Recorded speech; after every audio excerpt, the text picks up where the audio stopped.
Hey, what up though? It's your girl NoBraBreezzy from the Wake Up Morning Show. Is going down. I just laid down a hot 16. I'm a sign the wall. I'm about to get this live ass interview in with the CEO of 1501 Certified Entertainment, Mr. Carl Crawford. It's going down. Y'all make sure y'all check that shit out. Wake Up Morning Show Instagram, Twitter, Snapchat, YouTube, all that.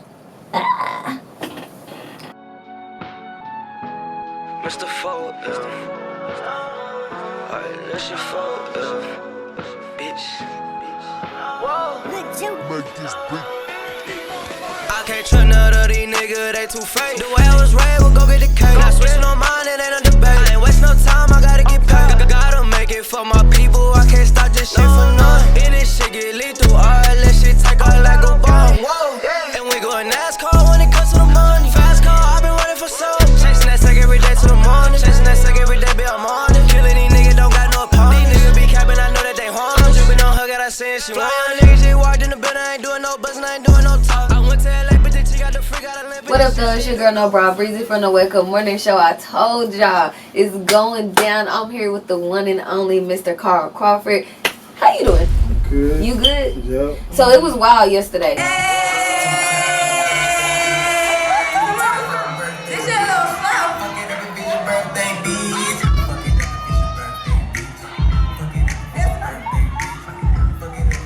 Please don't hold that against me. Nah, that's good. Don't hold that against me. Just disregard that. Like, just, it's on video, though. It is. It's everywhere at this point. I'm like, oh. Man, sorry. It's a lot of angles and everything. Fun, I had a very good time. I came out of my comfort zone. You did? How was that for you? I mean, it was different, but, we have to adapt to our surroundings. Yeah, you've been doing a lot of interviews lately. How you liking it?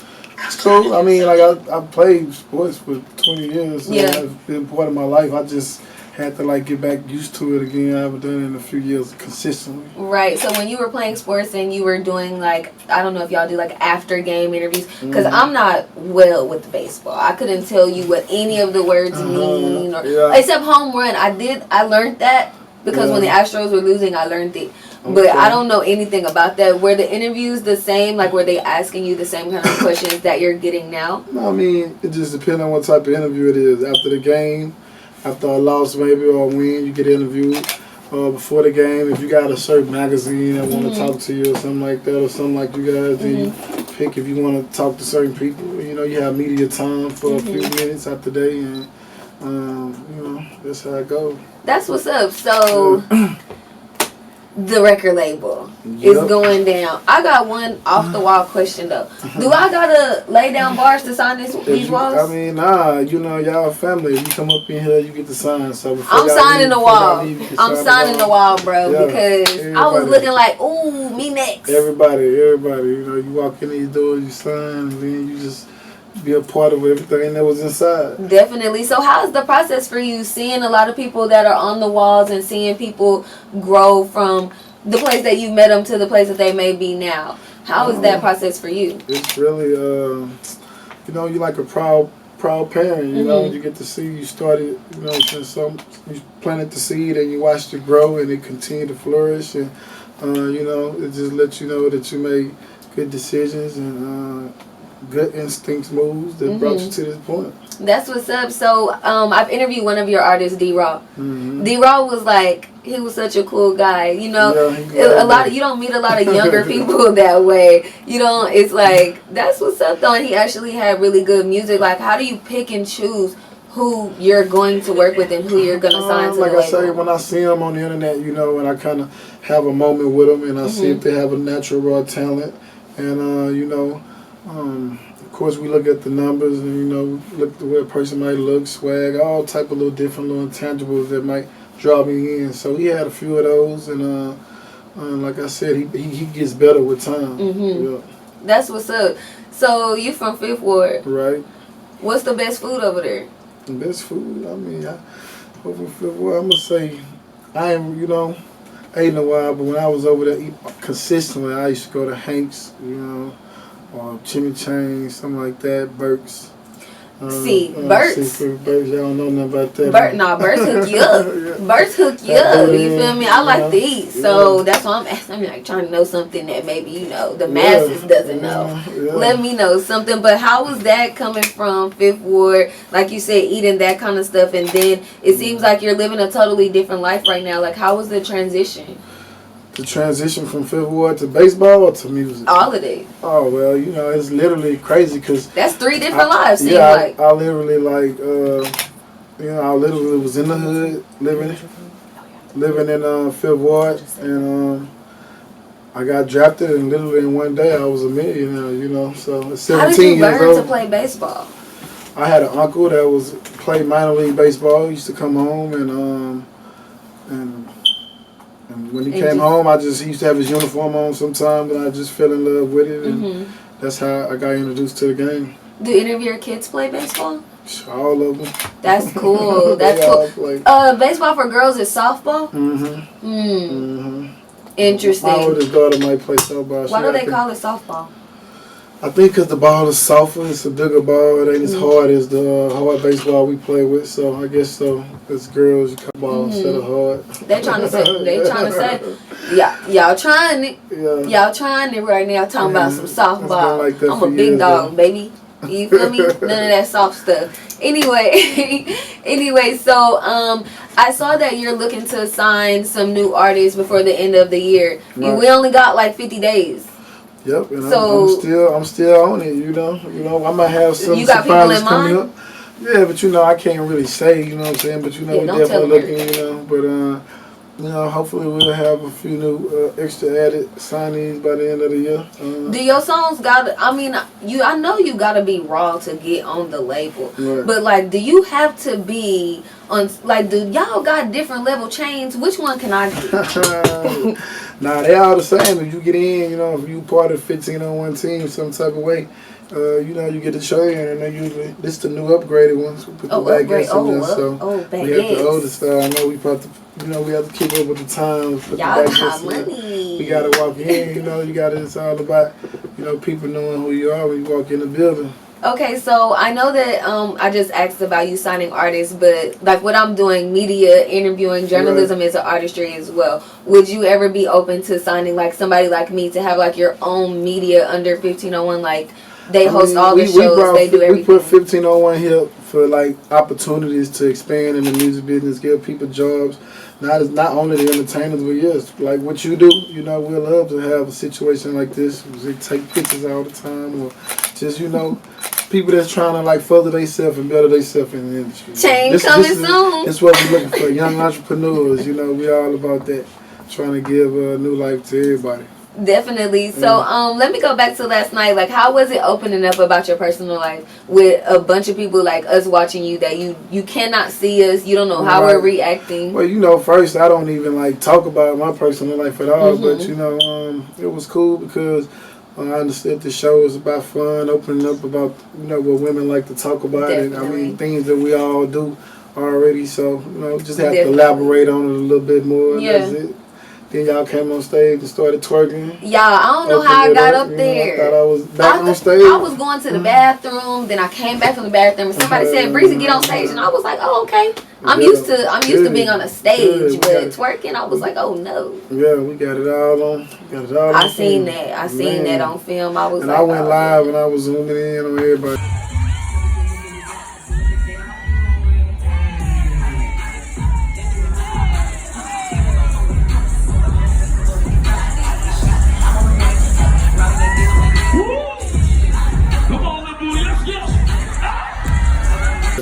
Yeah.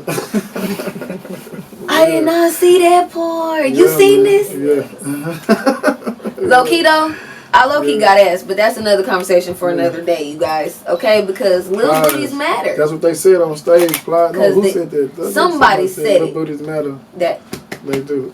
They were talking about me, the big dog, Yeah. So, before you got into that, how was that? How did they come at you about doing that? About the show? Mm-hmm. They didn't. Kim just said we got to be here on Saturday, and that was it. That's it. Yeah.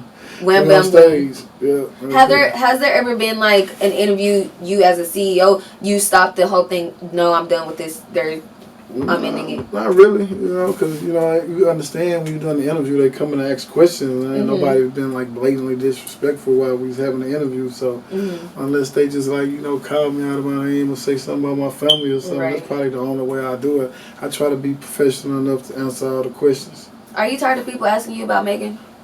I mean, nah, they don't really ask about Megan. Really? Yeah, not too much, not now, but, they don't really, here and there.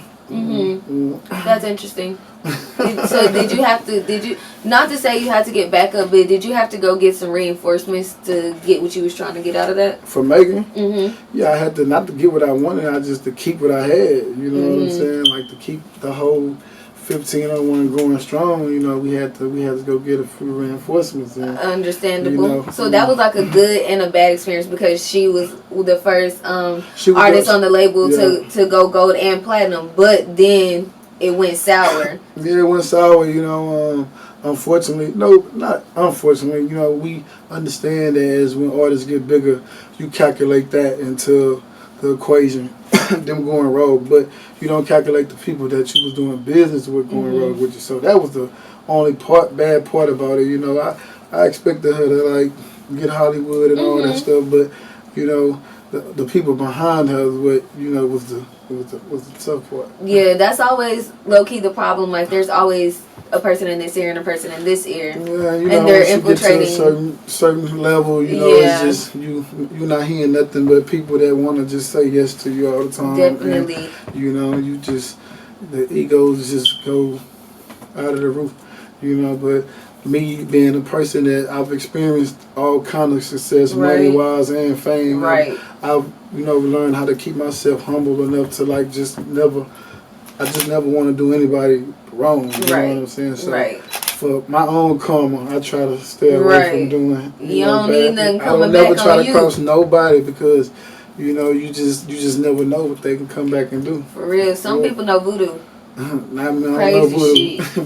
but that's that Louisiana stuff. Hey, you from Louisiana? No, but I heard about it. I heard shit get real down there. Yeah. I heard about that. So with the group of artists that you have now, I know you have D-Raw, and who else do you have? I know you have 2 females, but I do not remember their names. Sorry about that. My bad. It's Kiana Lisa. She's out of Atlanta. And Rayleigh Rose, she's a singer here in Houston too. So those are the other 2 girls. Okay, so out of Atlanta, so do you kind of like, when she comes here to the studio, when you bring her here and y'all do press runs or y'all do different stuff? Well, she hasn't been here to Houston. She hasn't been here yet at all. We just signed her like a month ago, something like that. Yeah. How did you find her? On the internet. That's where I find everybody. So you be on your phone like scavenging the internet, just looking for the livest shit. Yeah, they'll tag you or their friends will tag you. And, yeah. You know what I'm saying? And so many times, some of them just real persistent to where you just gotta see it at some point, and you be like, to catch. It don't take long. Like you don't have to look at them 2 or 3 times. Yeah, to see if it's like popping or not. Right. Okay, so you said she's from Atlanta, and I know she's actually from Arkansas, but she lives in Atlanta. And she working out there. Yeah. Okay, babe. So I know, like, a lot of times when we interview artists, a lot of them say, excuse me, when they go to Atlanta, they get like a different feel. Like, get a different feel for the music or the people that they work with. Yeah, because they like the heartbeat of the hip hop community right now. They got all the little swag right now, different little styles, and it's like a little type of feel that you have there when you go. And they always keep something new coming. Like every 3 to 6 months, there's some new little thing coming. So it's a lot of flavor in Atlanta. Right, but I know that this is your home. You feel me? Like I know that you really love the Houston culture. So when she does get the chance to come here, what is something that you're gonna try to get her to take away from here? Oh, so I'm gonna just try to give her the whole Houston feel. Now our culture is the most. Copy it and all that stuff. That's what they say. I ain't from here, so I can't vouch. But our culture is responsible for like 80% of the game. 80%? Yeah, I feel like because you can't find a song. Go find one song that's like that they ain't talking about drink. And, you know what I'm saying? Like it seems like every rap song got like a Houston influence line in it. So you can find that one line in every rap song is like was influenced by Houston. You know what I'm saying? That's what's up. That's what's up. That's gonna be interesting. I'm gonna pay attention to her because I want to see. I want to know from before she come and after she come. Yeah. If I'm gonna hear a difference. Yeah. And You might, because I know like when we take Atlanta, when we take like Raw and them to Atlanta, they come back with different little feels. So even our beat maker producers, they just have a different feel. He so definitely when you said intertwine that. the two, when you put the two together and they kind of come up with their own little style, right there. You know what I'm saying? So it's like when I play baseball, I look at all the best players and take what they did good, and combine it into my own little thing and become who I am, That's what's up. Yeah. So about these distributions, going on, how does that work out? Distributions for what? The deals. For the artists. Oh, you mean like you could push them through other folks. I don't know how that really works. I don't know. Can you give me a little small? I mean, you can just take certain artists to certain distribution companies and work out a deal with those guys, and however y'all work that deal out is how y'all do business. And so, who are some of them that you guys work with? We only work with 300. Oh well, so South here in Houston in 300. Okay. But it's other companies out there that we might be looking at, but I'm not sure yet. Yeah, but right now it's just 300 and so. That's what's up though. That's what's up. So when you guys came up with that, how was that meeting? What's that? With 300? It was good. I mean, it wasn't nothing bad about it because we all decided that was the best decision for everybody. So we went to 300. They gave us the best deal. And, there it was. So when you get to talking to the artists and you may think you want to sign them, how do you get them? What do they call it when they go scout the kids when they're in college? How do you get them to, how do you recruit them? What do you say to get them to sign to you? Well, I just tell them that, you come into a family type environment, that we're going to push you just the same way we did Megan, you know what I'm saying? That we have the same blueprint on what to do. And, most of the time, if they're from home, you get to stay at home in Houston. You're not in, dealing with somebody out of town, or you're going back and forth. So it's just you get to be a part of the next new Houston thing. You want to be, you want to do that. So stay with us because we feel like we the new thing in Houston. Where do I sign? What you do? You sing? You rap? Definitely not. I used to be a rapper in college, but I done seen so many girls walking here and just don't even rap, and next thing you know, they rap. And just I used to be a rapper in college. I was in this group with my roommates, and we were called BBM, and we were like city girls before bad bitch music. Oh. This was in 2010. Okay, this was before city girls. We was before that. Okay, that's another story for another day as well. Where you from? I moved in from Dallas. Oh, okay. Deep time. So you get in there, I know a little Shane, a little razzle dazzle, a little Shane. Baby, we gonna be down there in Dallas, oh baby. So, chain coming soon. Y'all see, that's 2 on there. That's 2 chain coming soon, okay? Because I can actually write down stuff, but I can't freestyle. Man, it don't matter as long as you can deliver it when it's time for them to hit the button. Have you got in here and tried to lay down some bars? I just try to do hashtags for my, you know what I'm saying, for the song. Play sometimes. Do you know how to work any of the equipment? I don't know how to work none of it. I just know how to hit power, turn it on, that's it. I don't know how to record Lord, no. I need to learn how to do it, but a little something. Nah, I don't. I'd rather let the engineer figure it out. Because I ain't got time to be breaking that. I just want to come up in and make sure it sounds good. That's all. That's what's up. So do you listen to everything before y'all put it out? Everything. That's what's up. That's very hands-on because some people, they just, it's just they gotta listen to it, especially if they the owner of it, because this your product, so you can't just let nobody put out anything. Right. Yeah. So I tell them it's got to be jamming before it come out these red doors right here. So I know that there's a Pretty Live movie coming out called Queen and Slim, and Megan has a song on the soundtrack. You feel me? We were just talking about, forever money. That money gonna always be coming in. What do you think about that kind of stuff? First of all, her song being on the soundtrack. Second of all, what do you think about royalties? What do you think about how big is it to secure something that's gonna forever come in? Oh, well, I heard this movie is supposed to be big, so it's gonna be great for the label. We'll have another platinum song, hopefully. Definitely. And, royalties are always nice. You live long, your grandkids will live off of it. So, It's one of those deals. It's a win-win for everybody. Magic.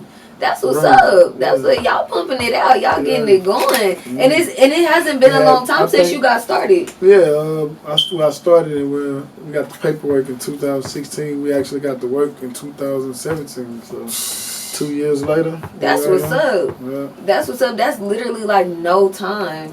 I mean, it didn't seem like it. It seemed long, but it's pretty fast for somebody that's new.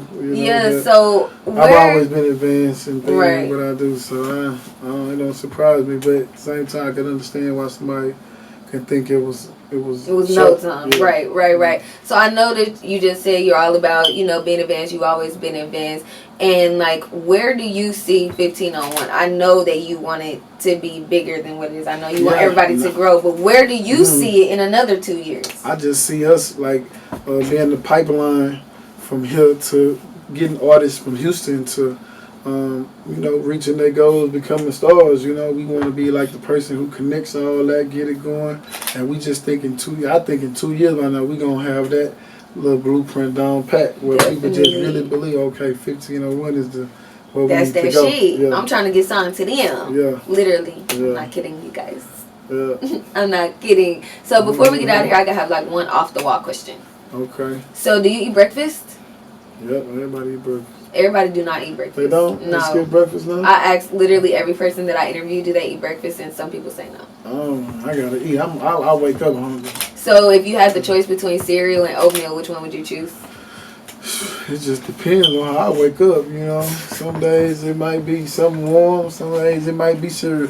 Cereal more like if I just like really hungry, don't feel like waiting for like something to get made, You just grab a bowl of cereal. That's fucking nuts. All dudes be saying cereal. Like, what is with you guys and cereal? I love oatmeal. Do you like grits? Yeah, I like grits. I've never eaten grits. They look weird. You ain't never ate grits before? Are you from Dallas? Oh, man. You don't know what you're missing. Who is your family? You don't even think this girl know grits. She gotta eat some grits from Texas. I don't know. It looks funny. And then people always argue that you're supposed to like put cheese or sugar. I don't know what you put. I don't do all that. I just put butter on top of mine. And that's it? Butter and salt. So what do you eat? Like with it? Like meat? Like what do you eat on the side? Right, but if the grits made right, you don't need nothing with it. So you eat a bowl of grits? Yeah, I mean, Is it like cream of wheat? I used to eat cream of wheat. I don't like it creamy. Like some people grits be creamy. I like it like a little more thick. Like, yeah. You like girls like that? Thick? Yeah. I mean, you from Houston? I like, what I'm saying, just right. I ain't gonna say thick or slim. It's just even. I'm sorry, y'all. Like I tried. I don't even know what that means. So, cause you a high commodity these days. Am I? That's what they say. I synced it on the internet. Well, I ain't see that. I synced it. They said they were trying. Man, they trying to see what's up with Mr. Crawford. Man, I need to see that, man. Y'all better hit him up.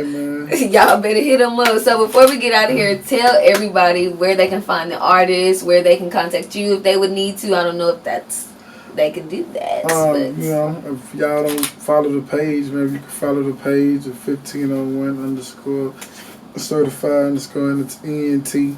Got my artist D-Rock, Kaona Lisa, and Rayleigh Rose. Y'all should be hearing from them pretty soon, and I hope you guys enjoy it. Great. Hey, this was a lit interview. It's your girl NoBraBreezzy. Y'all make sure y'all check this out on Wake Up Morning Show's YouTube. Check out the drop we about to do in like 2 seconds on Wake Up Morning Show's Instagram. Hey man, there's NoBraBreezzy. NoBraBreezzy. NoBraBreezzy. Yeah, see, I don't even know.